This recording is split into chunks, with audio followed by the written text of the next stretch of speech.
I was rude when you came in. I'm sorry. Okay. Sure. Hi, everybody. We want to try to get started as close to 4 o'clock as we can. So I'd like all the candidates to come up to the front.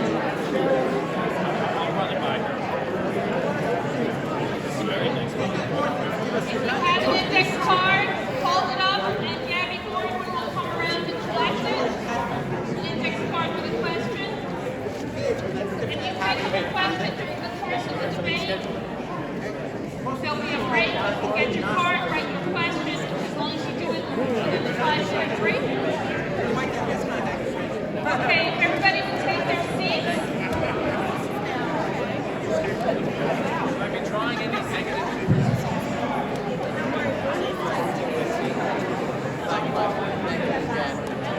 Alphabetical order.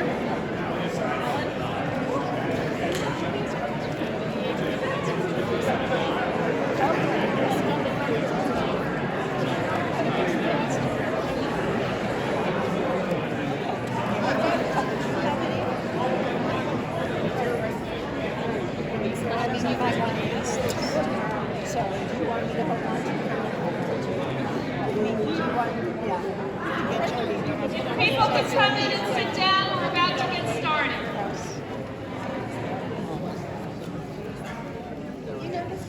If you have an index card filled out, Gabby Gordon is coming around to collect them. There's one over here, Gabby, I think. Kevin Weber here. Kevin, raise your hand. Do you have an index? Yep, there you go. Any more index cards? There's one over there. Hello, Mayor. Okay. Do we have Ms. Borgia? Yeah. Other than that, we have a full house.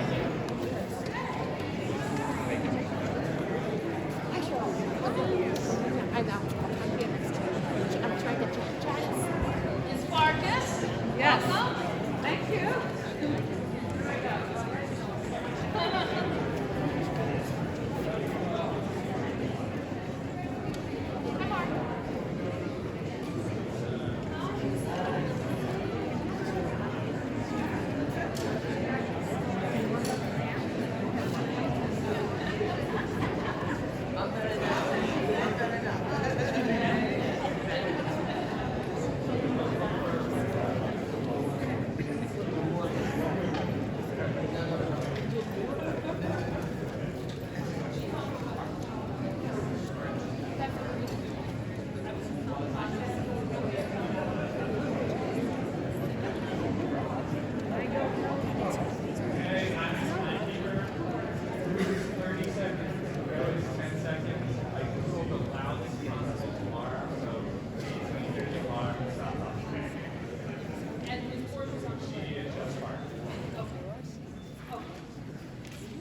Thank you, everybody, for being such a great audience so far and being quiet. I'm Suzanne Berger. I'm the chair of the Greenburgh Democratic Town Committee. And on behalf of that committee and our other co-sponsoring Democratic committees, the Dobbs Ferry Democratic Committee, Joy Haber, chair, the Irvington Democratic Committee, David and Memora, co-chair, the Tarrytown Democratic Committee, Ferry Van Tassel Richards, collecting questions, co-chair, the Elmsford Democratic Committee, Isabel Figueroa, chair, and Indivisible Rivertowns, represented by Gabby Bordwin in the back of the room, collecting questions as well, and Rhea Mallet, I believe, is here, right next to Gabby. And we are working with the assistance and sponsorship of the Hudson Independent, and we want to thank them as well. And of course, we want to thank Mercy College for making this wonderful room available to us as part of their work with our community and to promote engagement and voting in the community. And we really want to thank the college for that. We couldn't have had this successful event with, looks like 200 or more people here without the college. It's my job right now to introduce to you the moderator of this afternoon's event. The moderator is Barrett, Seaman, and he will run through the rules that we're going to engage in for the next 2 hours. Mr. Seaman is the chairman of the editorial board of the Hudson Independent. For those of you not aware, a little advertisement. The Hudson Independent is a monthly newspaper circulated throughout the Rivertowns. He is also a former White House correspondent and editor at Time magazine, and most importantly, a longtime local resident of the Rivertowns, former trustee in the village of Irvington. So without further ado, Barrett Seaman.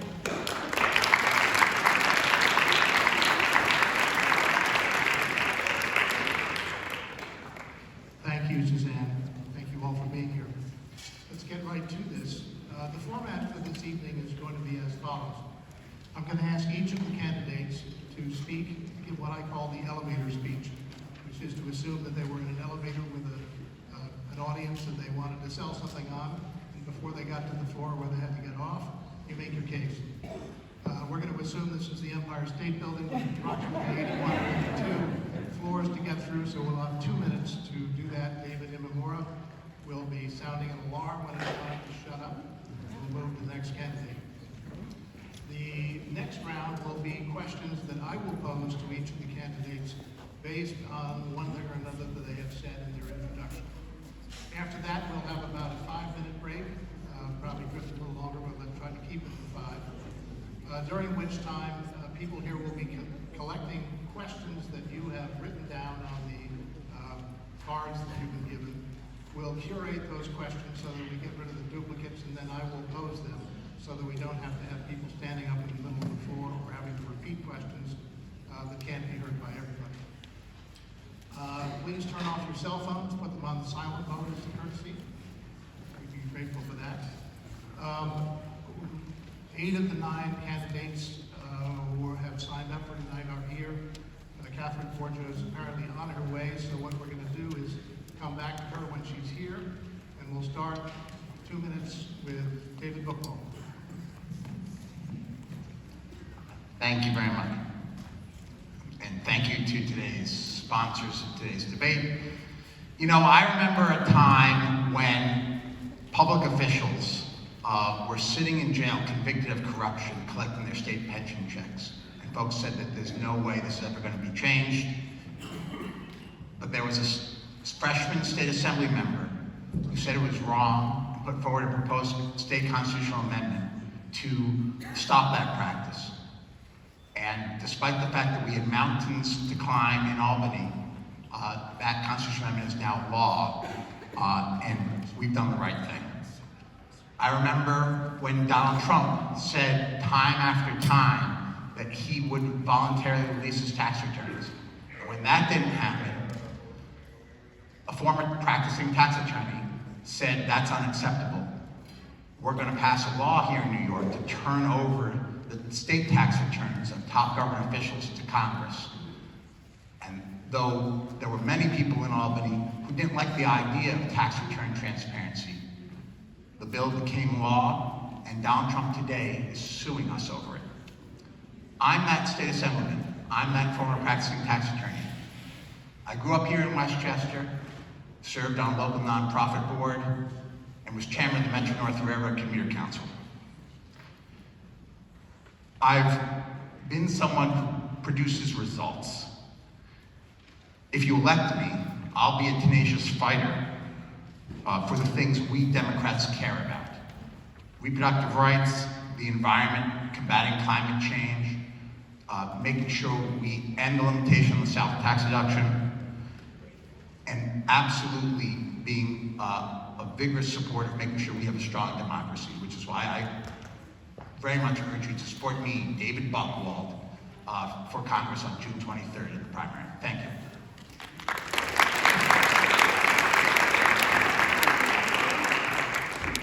That was pretty quick.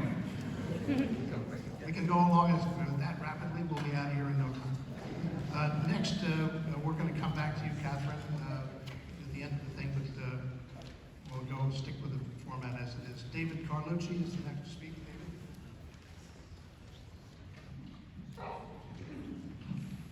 All right, good afternoon. How's everyone doing? Okay. Well, I'm Senator David Carlucci, and it's an honor and a privilege to be here this evening with all of you.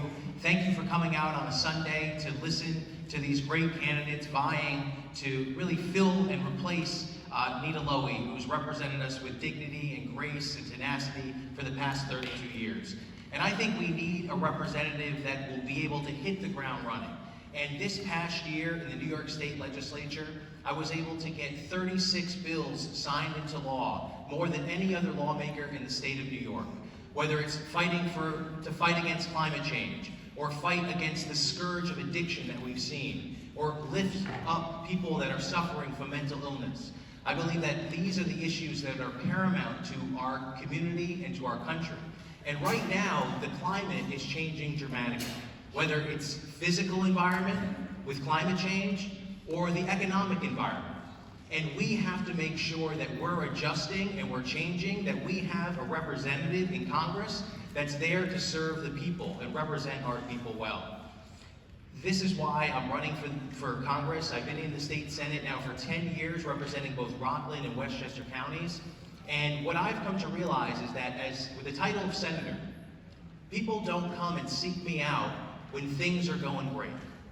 You know, they come and find the senator or other elected officials when stuff has hit the fan, when people have fallen through the cracks, and that's what I've dedicated my time in the state Senate and elected office to do, to help people with their individual problems, but then focus on the bigger problem and see how we can turn those issues into action and actually get the job done. To me, being a progressive is about getting progress. And that's what I've committed myself to doing, fighting and finding a way forward, whether it's to increase the minimum wage, marriage equality, or paid family leave. Again, I'm Senator David Carlucci. Thank you.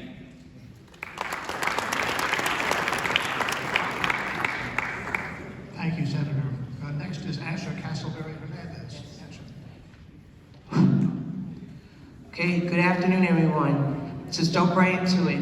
My name is Asha Castleberry Hernandez, and I'm originally from Tarrytown, New York, and the reason why I'm running for Congress is because I want to help fight for the working class. There's no reason why we should continuously deal with so many economic injustices, and we have to make sure that the working class has economic fairness in this district, like affordable health care, making sure that we have a pathway to Medicare for all, protecting Social Security, making sure we also eradicate student loan debt, which I'm facing in my life right now. We need to make sure that we send someone to Washington that is really, really, really passionate about these issues. I'm also fighting for Congress because I have spent my life sacrificing my life to protect our democracy as a combat veteran. I'm currently a major in the Army Reserves. I deployed to Iraq, to Jordan, to also Kuwait, fighting against terrorism. I fought for our democracy. So in exchange, we need to send someone that's strong on national security, making sure we implement congressional oversight with the ridiculous executive office right now that's making these poor decisions in places like northern Syria, also places like Iran, where we're almost going in the brink of war.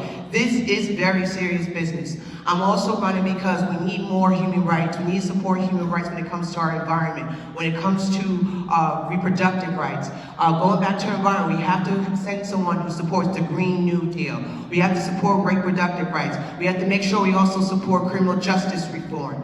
We also have to make sure that we send someone, make sure that we are safe when it comes to in our streets as well as abroad. We have to support an anti-gun violence bill. There's no reason why we are not at the point where we're supporting a universal background check in government. So, as a victim who is a survivor of gun violence in White Plains, you can trust me to support that. My name is Asha Castleberry. Please, Asha Castleberry Hernandez, and please support me at www.ashaforcongress.com. Thank you.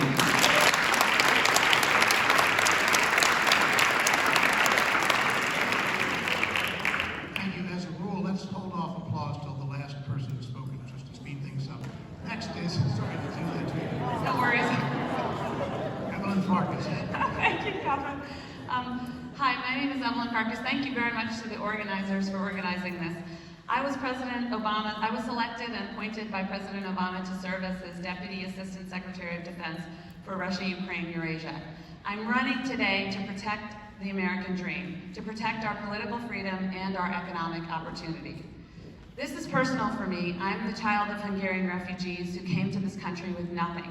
and they worked very hard. They taught me to work hard, but they also taught me that things could change fast, things could change on a dime. Things could get worse than they are now. I believe, I know, that I am most qualified to serve as your representative from day one, in the spirit and tradition of Meadowlowy, for 5 reasons. Number 1, I have the experience. I have already drafted and passed legislation at the federal level for 7 years when I worked for Carl Levin on the Senate Armed Services Committee staff. And I'm proud to say that he has endorsed my candidacy.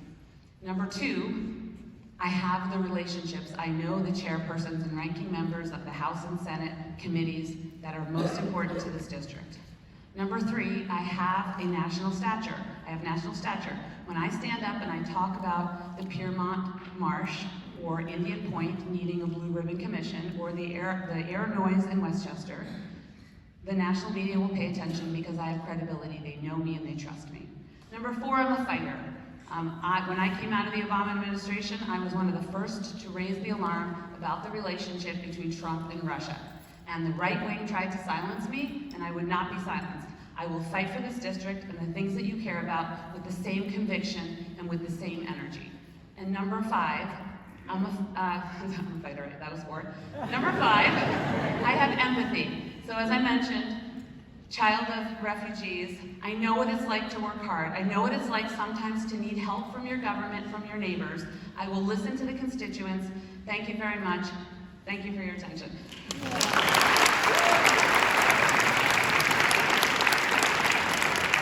Next is Allison Fine. Allison?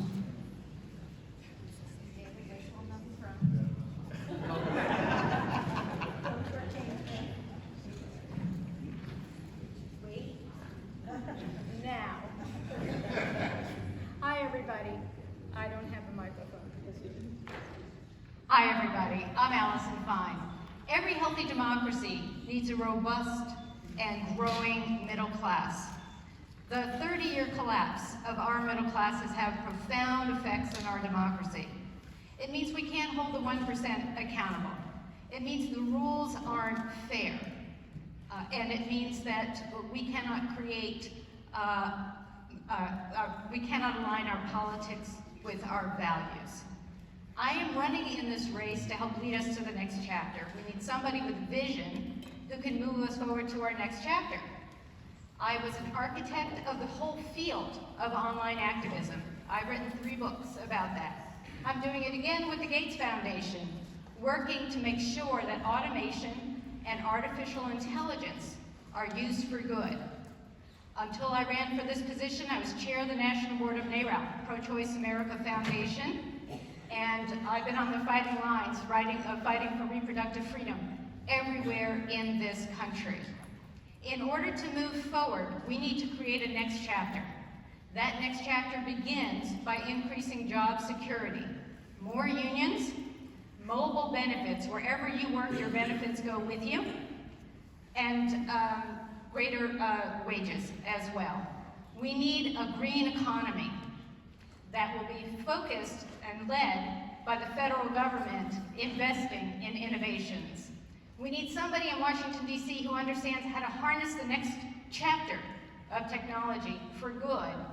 And finally, we need full women's rights. Every single woman in this country deserves the right to be free, prosperous, and healthy. Thank you.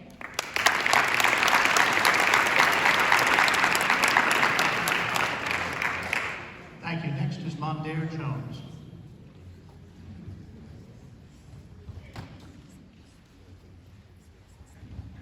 As this race has gotten increasingly crowded since I first joined, there's one thing I want you all to remember about my candidacy, and that is this. I am running for Congress because for me, policy is personal. Unlike many of the people we are used to seeing in our politics, I don't come from money or from a political family.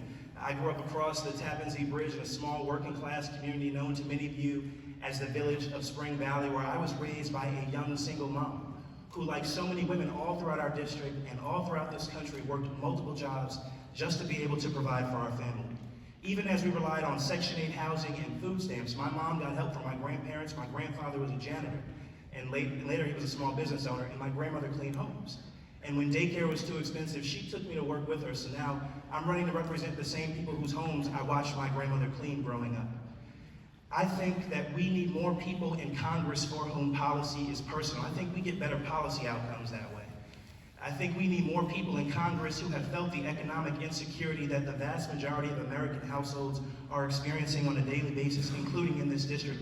I think we need more people in Congress who know what it's like to be saddled with student debt, who know what it's like to go to school under the threat of gun violence. I was in 6th grade when Columbine happened, if you can imagine that. I think we need more people in Congress who have a stake in the future of the planet so that we can trust them to fight for a Green New Deal. And it's great to get rid of Donald Trump in this election. I know and feel confident that we will do that, but I've got to tell you, we need to do more than that. We need to make sure that we fight for the big structural changes to make sure that people never feel so helpless in this country that they vote for another Donald Trump who promises to blow up the system. And that is the kind of energy that I'm bringing to this race and that I would bring to Congress. You can trust me. I'm one of only a few candidates who's not going to be beholden to corporations and who has made the pledge not to take corporate PAC money. And we have raised even as we have made that commitment. I hope other people take that cue. Thank you.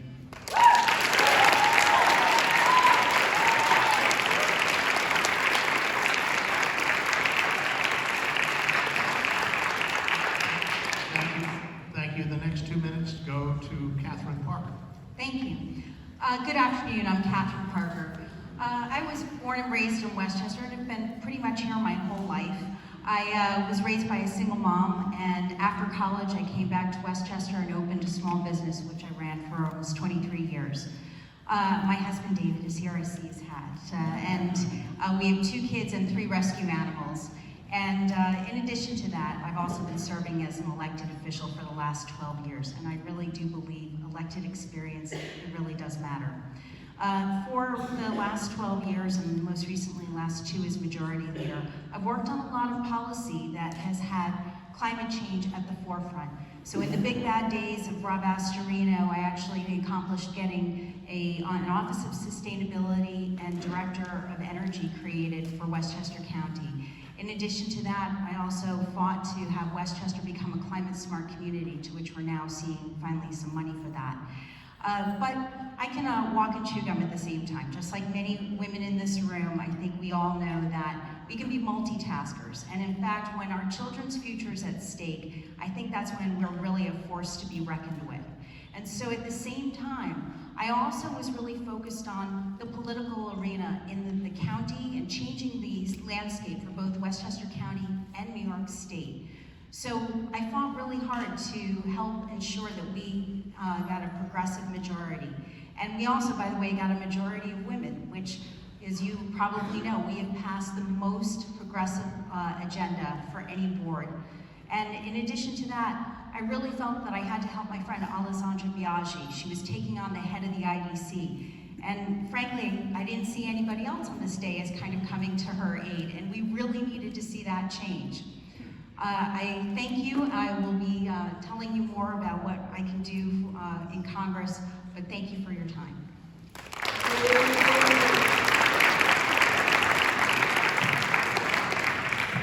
Thank you. Next is Adam Schleifer.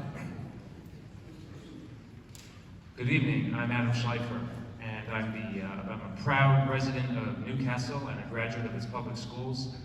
I'm the proud grandson of Holocaust survivors who came here as refugees seeking safety and security and a chance for prosperity. And I'm the proud brother of David Schleifer, who's right there in the front row, a young man with special needs. And he's sitting there with my lovely wife Nicole and my amazing mother, a tireless advocate for this county and state and the world, Harriet Schleifer.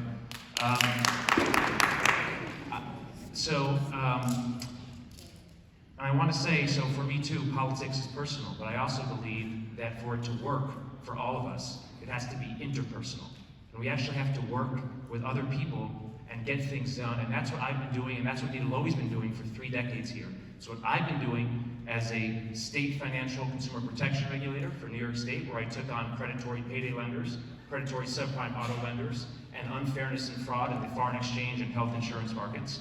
And it's what I did as a federal prosecutor when I took on major financial frauds, crimes of sexual violence and exploitation, and child pornography, and crimes victimizing women, crimes in dealing with environmental pollution and scams to pollute our environment, and gun runners and international drug cartels who are bringing in fentanyl and other synthetic drugs and opioids onto our streets.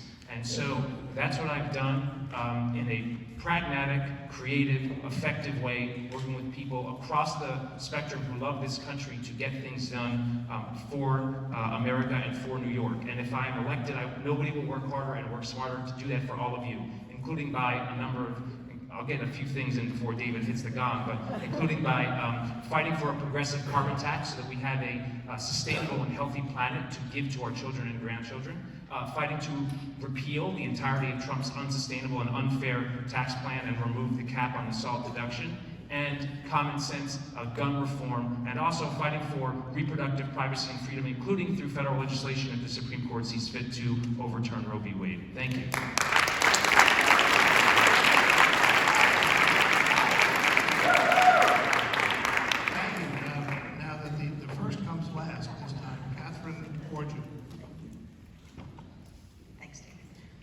So my name is Borgia. There's a lot of Davids and a lot of Catherines in this race. I have been, like some of my colleagues here, I've been in public service since 2002. I started out as Assemblywoman Galev's Chief of Staff, then went on to work on the Village Board of Ossining, and I was the Town Supervisor of Ossining for 2 terms, and then the past 8 years I've been on the County Board of Legislators, serving for 4 years in that time as the Majority Leader during the Astorino years, and currently I serve as the Chair of the Budget and Appropriations Committee, working with my colleagues and the County Executive to turn around the financial ship of Westchester County. I'm running for Congress because I also know what it's like to fight for people. I have had the great good fortune to be able to have most of my career be in public service. And as I told Assemblywoman Galef the first week that I worked for her, when I was able to recover $60,000 of unclaimed funds for an elderly woman, one of the greatest things about serving is that you can help the people in your community. I've worked at every level of government except the federal level, but I do know how to work with people to get things done for all of the people of Westchester and Rockland, all the people of the United States. Right now we're in a scary time, but it's also a time of great opportunity. I can't imagine even 2 or 4 years ago seeing a room this full on a Sunday afternoon. So I know that the power of the people is so strong. And I know that together we can transform this country. Right now, things are not working for too many people. There's a single mother motif going on here. I myself am a single mother, and I have struggled, especially in the past 4 years, to send my children to college. I do have a daughter who has graduated and one who is about to graduate. So for me, the struggle is very personal because I am actually putting together a way to survive. And I know that I have incredible privilege. So I also know that I have to fight for people who have less resources than I do. So please, I'm asking for your support so that I can fight for the people of this district. Thank you.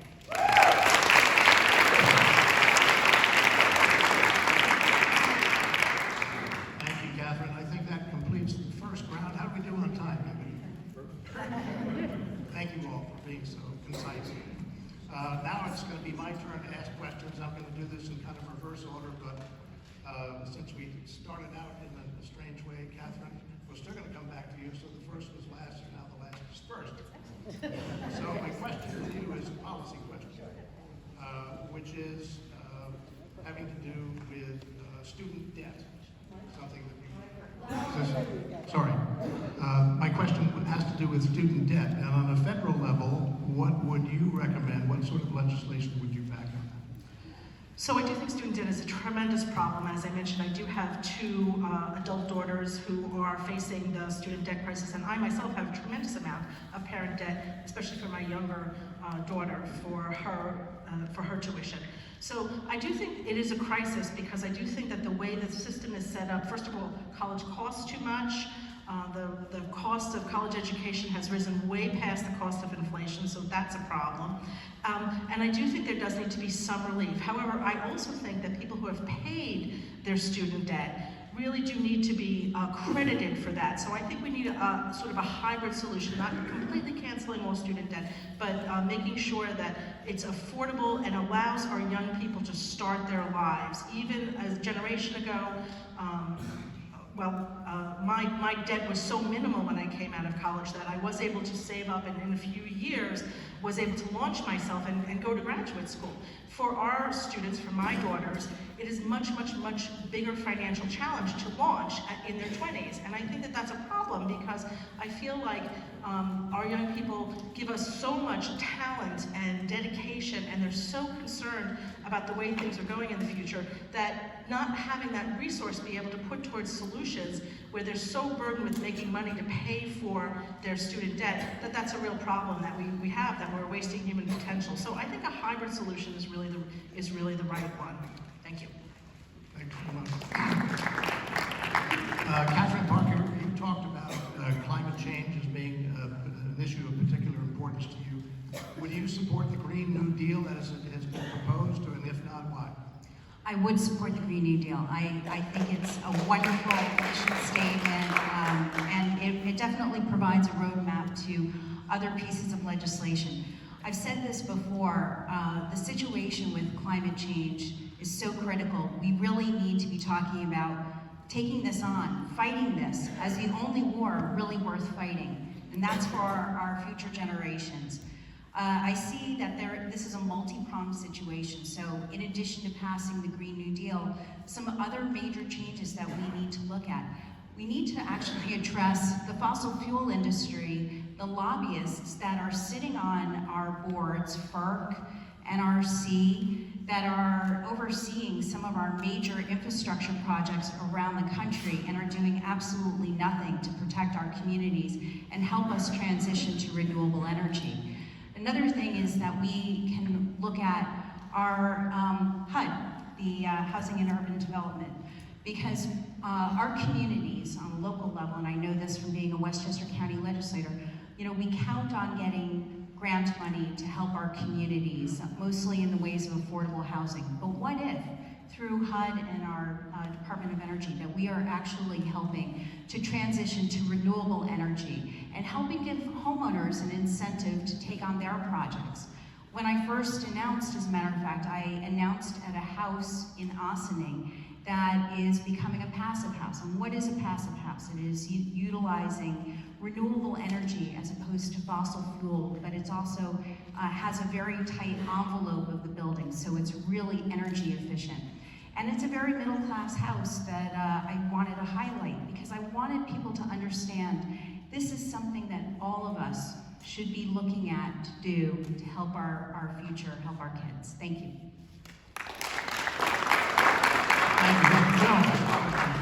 You have made your campaign slogan that policy is personal for you, but if you were elected to Congress, how do you take your personal experience and translate that into legislation that is important to this constituency?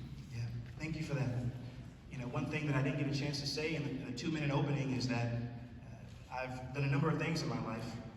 I worked in the Obama Justice Department, for example, where among other things, I vetted candidates for federal judgeships and worked on criminal justice reform for an attorney general who actually cared about social justice. I also, in my recent job, was a litigator for Westchester County, litigating the county's biggest cases.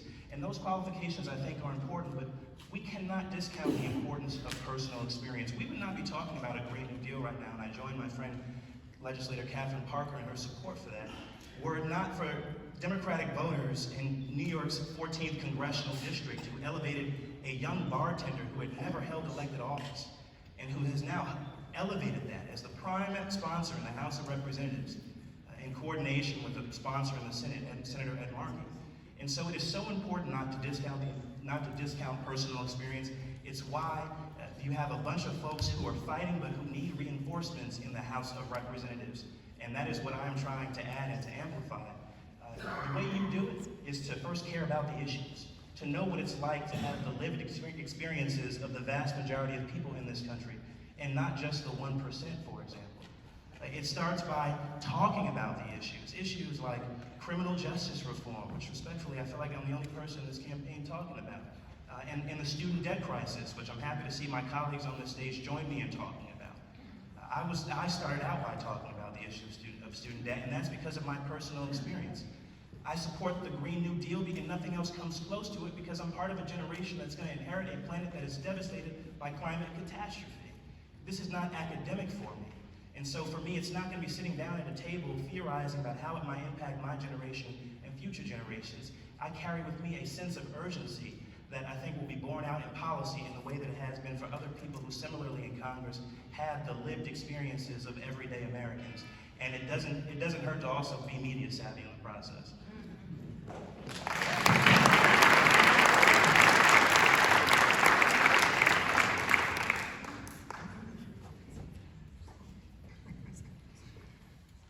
Where are we? Yes, Allison, fine.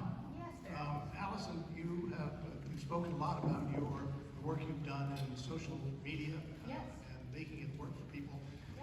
I can see how that's going to work. I can see how using social media will be helpful in your campaign, but how is it going to be helpful if and when you're elected in coming back to your constituents? How social media. You should use the mic too. Yeah. I'm trying to figure out the question. So the question is, how would I engage differently How do you as engage? elected using social media?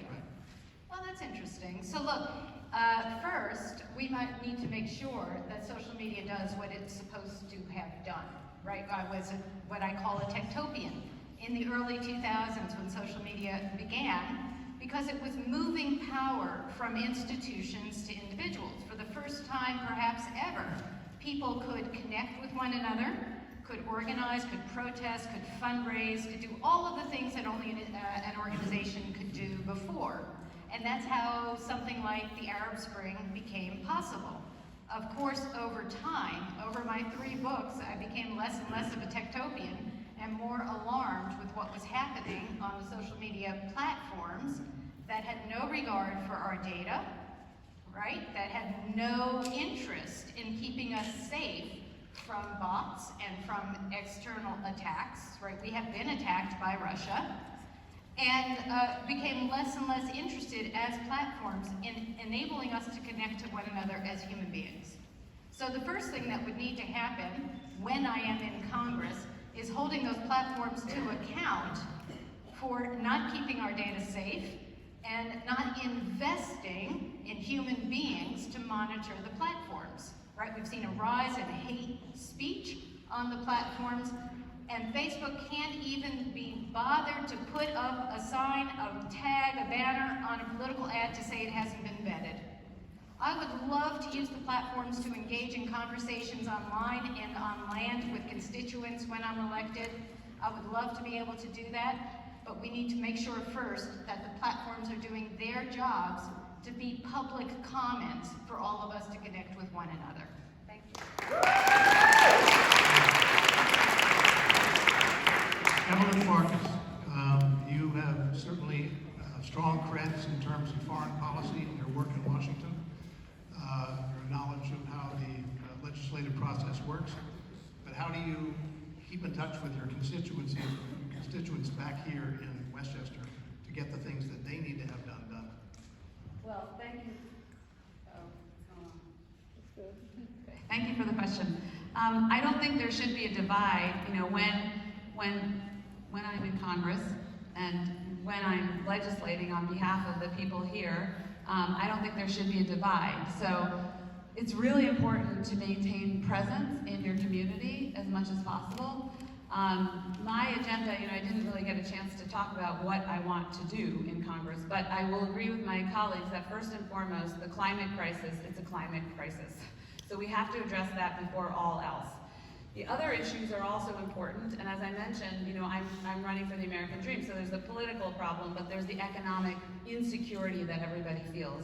And that's because this president is attacking our health care every day.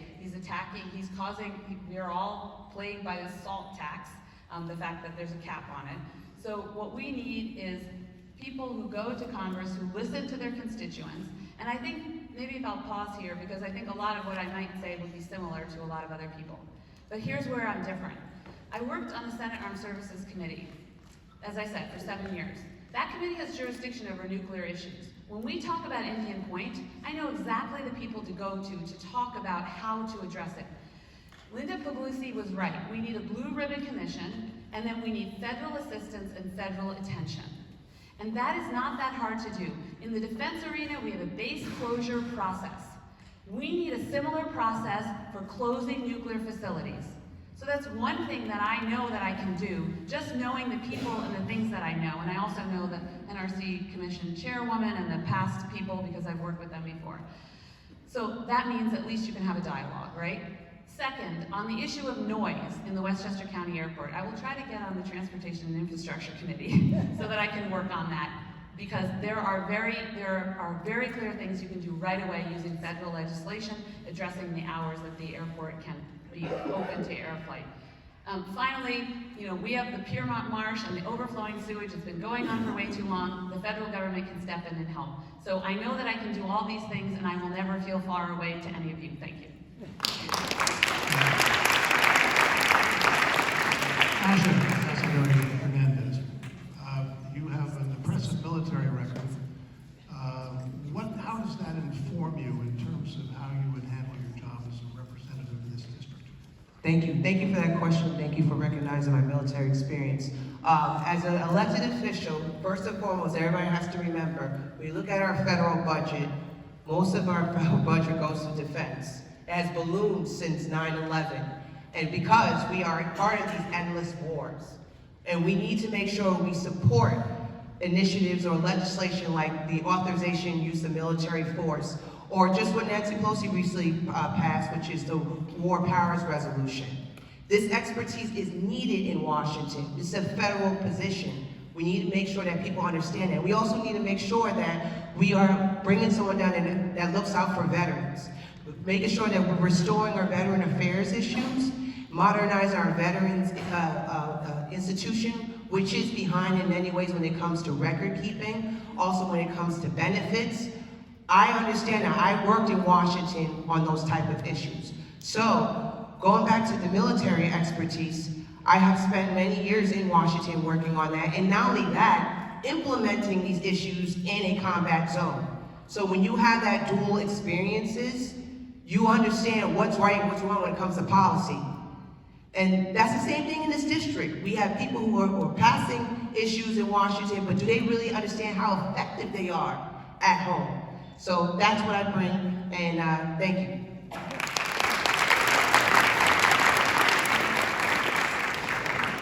David Carlucci, a lot of people in this room are going to be interested to hear you defend your position as a member of the Independent Democratic Committee. You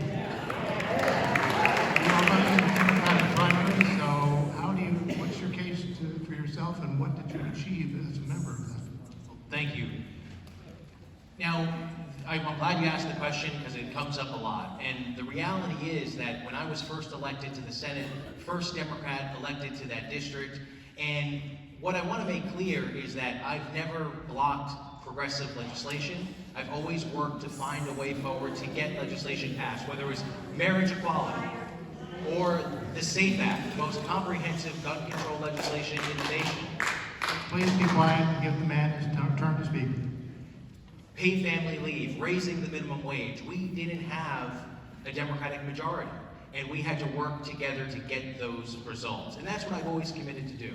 There's a crisis on our hands, whether we're talking about climate change or we're talking about the epidemic that we've seen in overdose year after year. We have to focus on how are we going to get results, and that's what I've been committed to doing. We've been able to push forward to get paid family leave to make sure that people can take time off when they need to. One of the things that's glaring to me is the issue of mental health services. Right now in the United States, we see that veterans are committing suicide at the rate of 22 veterans a day. What we come to find out is only 14 out of the 22 are not availing themselves of any of the resources available from the VA. Come to find out, many of our younger veterans aren't eligible for benefits because of their income threshold. That has to change. We have to get real about making sure that there's access to treatment. And I want to put my record up. When you look at my record, it's a progressive record. And I believe it's one of the most progressive in the nation when we talk about legislators actually getting things done. When you look at protecting tenants, I've been there and voted in favor of it when others have not. When we talk about criminal justice reform, I've been there and voted to make sure that we end the crazy cash bail system that we've had. Thank you.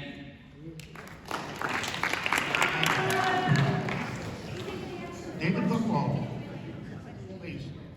David Buchwald, you have established your credentials here in Westchester County. You have an impressive list of endorsements.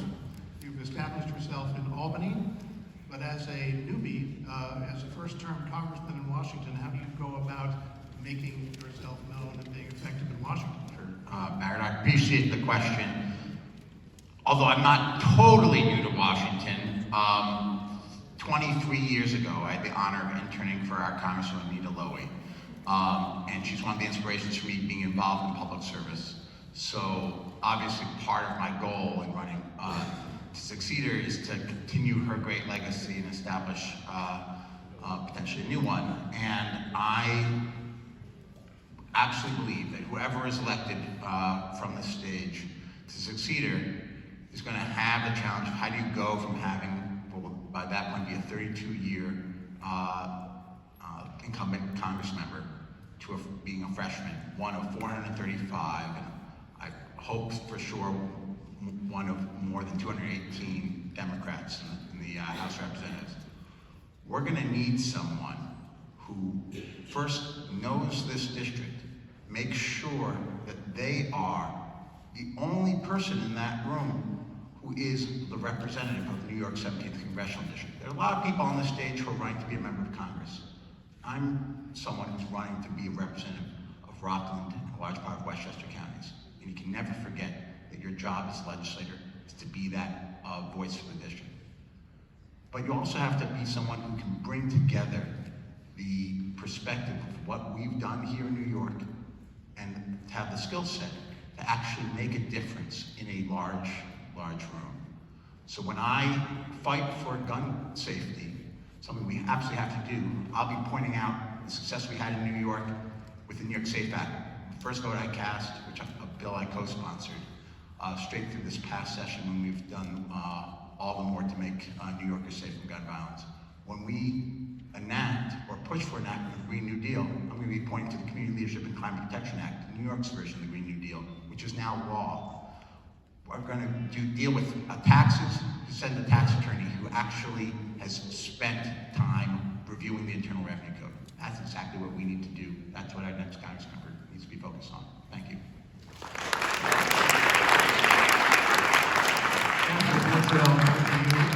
have not forgotten you. You'll be next. But Catherine, if you are elected to Congress, coming straight out of the Westchester County Legislature, what issues do you go after first? How do you go about being effective? What committees do you look to be on to make yourself known and be an effective legislator? What? Did I mean Catherine? No, you already, the individual. I'm sorry. First was last was first. Right. Thank you very much. Sorry. You mentioned your support for a carbon tax. Yes.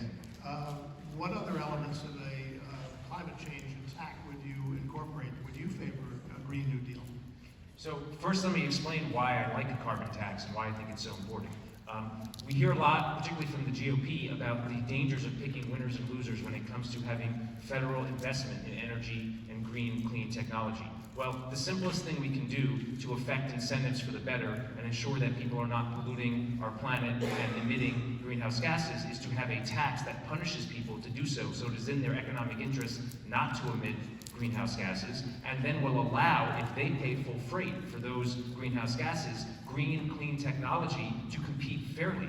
And then you won't hear about these canards that green technology cannot compete economically, because right now it's an uneven playing field where green technology competes fairly and fossil fuels get tax subsidies and then doesn't have to pay. They don't have to pay for the externalities that they produce in terms of pollution and greenhouse gases. So let's make them pay full freight and internalize that externality. Now, beyond that, I favor a form of a national service plan where if you want to serve in the military, if you want to serve in the Peace Corps, AmeriCorps, or in a new green, clean infrastructure corps that I would support, if you do that for 2 years, you get 2 years credit for a free associate's degree paid for by the United States government, which which has the double benefit of ensuring that people who attend universities have the maturity and experience and exposure to people all around the country, but also makes that education affordable in a serious way. So that's another key aspect of what I would do to improve the environment, and it would also address educational equity and attainment. One more thing about that, I think also we need to talk about the EPA and the president. Among the many things that the bully and fraudster in chief has done, which is what I like to call him, is derange our administrative state, including our EPA. We have people who don't understand and don't respect science at the helm of our most important institutions. So obviously, through congressional oversight and hopefully through the ballot box, if not through the impeachment process that I'm very proud to see, we need to take that on and put people who understand science and policy at the helm. Thank you.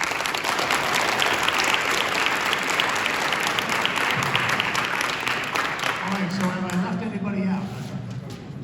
Everyone's had a second question, follow-up question. We're going to take a 5-minute break now. If you have not had the chance to write down a question on a card and hand it in, please do so. We will sort through those during your off time, and we will address those questions as they come in. Thanks very much.